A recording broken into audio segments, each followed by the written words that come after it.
Oh, hi, students. You love business studies. You want to do well and you know your content. But there's a problem explaining in exams.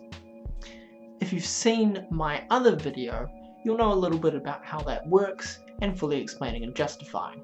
But I thought today I would take you through some examples, show you exactly what you need to do.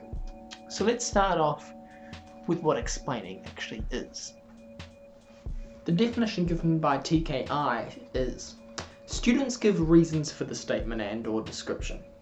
It goes on to say, state what the answer is to the question asked, then expand by giving the reasons why the what occurs, or links ideas to provide a coherent rationale.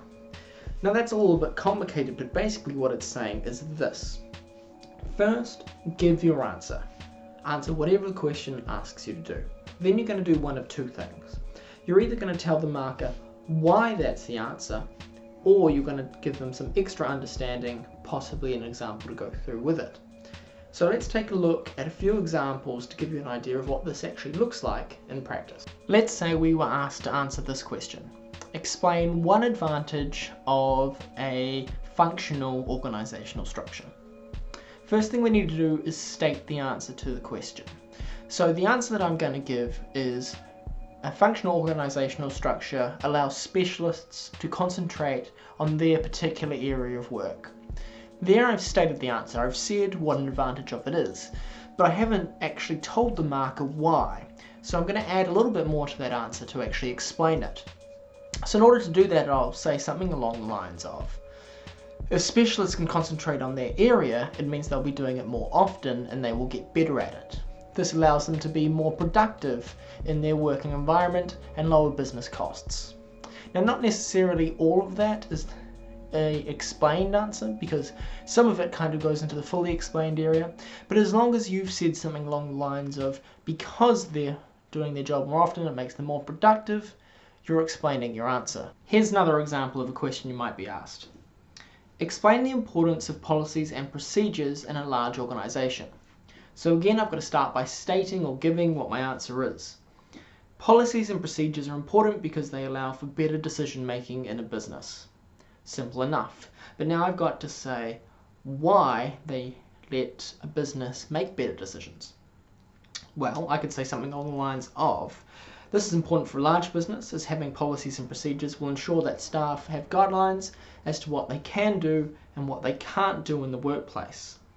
This will mean that decisions are consistent across all staff members and that they are transparent. Let's do one more, because sometimes there isn't anything for you to say why about. Take this example. Explain one feature of a tall organizational structure. Now this question was in the 2014 Level 2 Business Studies exam, and it threw a lot of students because they didn't have anything to say why about. We can start by saying what a feature of the structure is. We can say, well, a tall organizational structure has a hierarchy with many levels. But what else can we say? Well, what we're going to do here, instead of giving why, is we're going to give some further understanding, some more things that we know about this. So we might say, there are usually many managers, and each manager has a small span of control. They're in charge of a small group of people. This can decrease the workload for the managers, and tasks can be more readily delegated to subordinates, further decreasing manager workload. So we've given a little bit more information about what we actually understand about a tall organizational structure having a hierarchy with many levels. And that's it. Huzzah! You probably feel like you can nail that exam already. You should do two things first though. The first is ask questions. You could ask a teacher, or if you want to ask me, you can do that down in the comments, I'll answer there, or on Twitter, I'm @TheLearnsmith. You should also do some practice. Doing these questions on explaining for different topics will help you get better. So, good luck.